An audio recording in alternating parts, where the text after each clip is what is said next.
ফিলিস্তিনের গাজায় ইসরায়েলি বাহিনীর চলমান হামলায় বৃহস্পতিবার 10 জুলাই সকাল থেকে অন্তত 82 জন ফিলিস্তিনি নিহত হয়েছেন। গাজা সরকারি মিডিয়া অফিসের তথ্য অনুযায়ী এসব জানানো হয়। এদিকে গাজায় যুদ্ধবিরতি নিয়ে আলোচনা চলছে। মানবিক সহায়তার অভাব ও সহিংস পরিস্থিতির মধ্যে ইউরোপীয় ইউনিয়ন, ইইউ ও ইসরায়েলের মধ্যে একটি নতুন চুক্তি হয়েছে। চুক্তির আওতায় গাজায় জরুরি খাদ্য ও জ্বালানি প্রবেশের সুযোগ সৃষ্টি হয়েছে।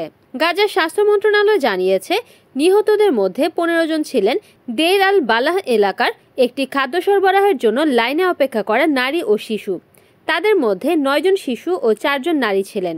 ওই হামলায় আরও অন্তত 30 জন আহত হয়েছেন, যাদের মধ্যে অধিকাংশ শিশু। জাতিসংঘের শিশু বিষয়ক সংস্থা ইউনিসেফের নির্বাহী পরিচালক ক্যাথরিন রাসেল এই ঘটনার তীব্র নিন্দা জানিয়েছেন।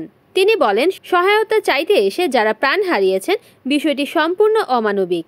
গাজায় শিশুরা প্রতিদিন নৃশংস বাস্তবতার মুখোমুখি হচ্ছে। সহায়তার অনুপস্থিতিতে তারা অনাহারে ভুগছে, বাড়ছে দুর্ভিক্ষের ঝুঁকি। 2023 সালের 7 অক্টোবর হামাসের হামলায় ইসরায়েলে 1139 জন নিহত হওয়ার পর গাজায় ইসরায়েল সামরিক অভিযান শুরু করে। গাজার স্বাস্থ্য মন্ত্রণালয়ের সর্বশেষ পরিসংখ্যান অনুযায়ী এই যুদ্ধ শুরু হওয়ার পর থেকে এখন পর্যন্ত সেখানে কমপক্ষে 57,762 ফিলিস্তিনি নিহত হয়েছেন এবং 1,37,656 জন আহত হয়েছেন। Desk news, Kamruzzaman Kamrul, NN TV।